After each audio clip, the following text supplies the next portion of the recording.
Chernobyl, ये नाम सुनते ही दिमाग में तबाही की तस्वीरें आती हैं, है ना?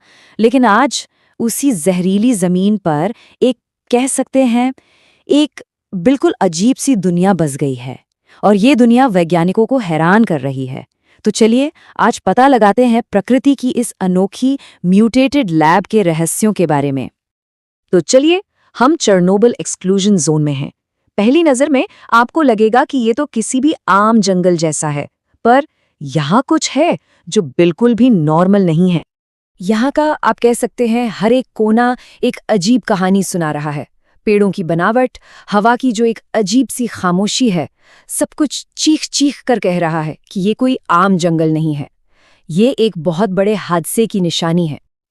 जैसे कि जरा इन चीड़ के पेड़ों को देखिए, इनको तो एकदम सीधा आसमान की तरफ बढ़ना चाहिए था, लेकिन ये तो दर्द से करा रहे हैं, मुड़ गए हैं। ऐसा लगता है जैसे किसी अनदेखी ताकत ने इनको पकड़कर बस तोड़ मरोड़ दिया हो। और सिर्फ पेड़ ही नहीं, यहाँ उड़ने वाले अबाबील पक्षी भी इस जहर से बच नहीं पाए हैं। उनके पंखों पर अजीब अजीब से सफेद धब्बे दिखते हैं, चोंच मुड़ी हुई है और कुछ के शरीर पर तो ट्यूमर तक उगाए हैं। मतलब ये प्रकृति का एक बहुत ही दर्दनाक चेहरा है। यहाँ तक के छोटे छोटे कीड़े भी नहीं बचे, जैसे ये फायर बग्स। इनके शरीर पर जो लाल और काले रंग का खूबसूरत पैटर्न होता है ना, वो भी अब बेतरतीब सा हो गया है, बिखरा हुआ। ऐसा लग रहा है जैसे किसी आर्टिस्ट ने पेंटिंग बीच में ही छोड़ दी हो। तो आखिर सवाल यही उठता है कि यहाँ सब कुछ इतना अजीब क्यों है? इस सवाल का जवाब हमें मिलेगा इतिहास के उस एक काले दिन में, जिसने इस जगह की किस्मत हमेशा हमेशा के लिए बदल कर रख दी। और वो तबाही शुरू हुई थी चेरनोबिल न्यूक्लियर पावर प्लांट में हुए एक भयानक हादसे से। एक ऐसा हादसा जिसने साइंस की एक बहुत बड़ी कामयाबी को इंसानियत के सबसे बड़े डर में बदल दिया।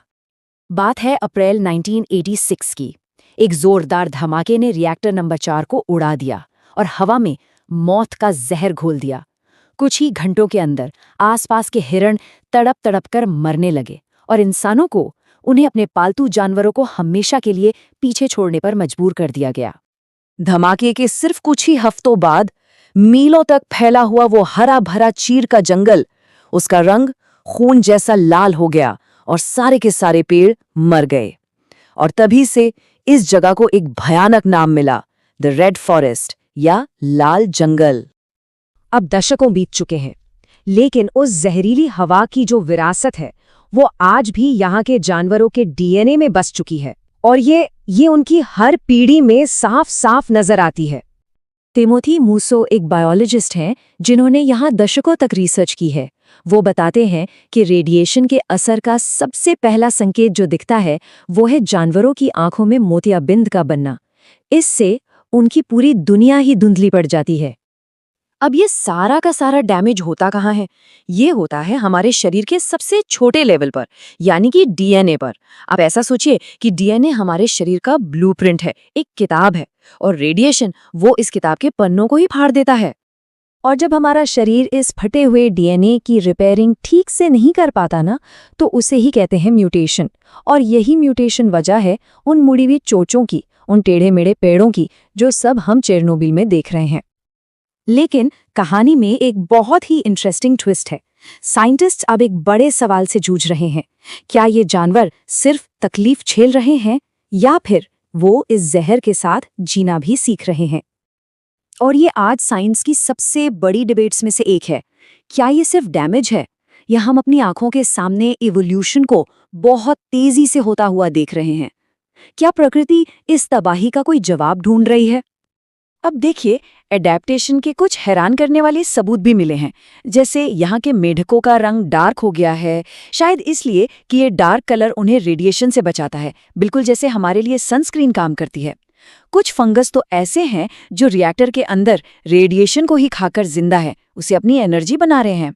और सबसे शॉकिंग बात, यहाँ के भेड़ियों के शरीर में कैंसर से लड़ने की एक कमाल की एबिलिटी डेवलप होने के भी संकेत मिले हैं। लेकिन टिमोथी मूसो जैसे कई साइंटिस्ट इन दावों को नहीं मानते। उनका कहना है कि ये जो सबूत हैं ये बहुत कमज़ोर हैं और ये कहना बहुत जल्दबाजी होगी कि ये जानवर इवॉल्व हो रहे हैं। हो सकता है जो हम देख रहे हैं वो सिर्फ एक इत्तेफाक हो। साइंटिस्ट इन रहस्यों से पर्दा उठा ही रहे थे कि चेरनोबिल की जमीन पर एक और तबाही ने दस्तक दे दी, पर इस बार ये तबाही इंसानों की लाई हुई थी। फरवरी 2022 यूक्रेन पर हुए हमले ने इस साइंटिफिक खजाने को एक वॉर जोन में बदल दिया। रूसी सेना के कब्जे के दौरान यहाँ की दशकों की मेहनत सब बर्बाद हो गई। लैब्स तोड़ दी गईं, कीमती इक्विपमेंट चोरी हो गए और सालों से जो डेटा इकट्ठा किया गया था वो शायद हमेशा के लिए खत्म हो गया। इस जंग ने साइंस को दशकों पीछे धकेल दिया है। तो अब सवाल ये उठता है कि क्या हम कभी जान पाएंगे कि चेरनोबिल के जानवर सिर्फ एक हादसे का शिकार थे, या फिर वो हमें नेचर की फ्लेक्सिबिलिटी और जिंदगी के सबसे बड़े रहस्य इवोल्यूशन के बारे में कुछ सिखा रहे थे। शायद ये एक ऐसा राज है जो अब हमेशा के लिए उसी जहरीली जमीन में दफन होकर रह जाएगा।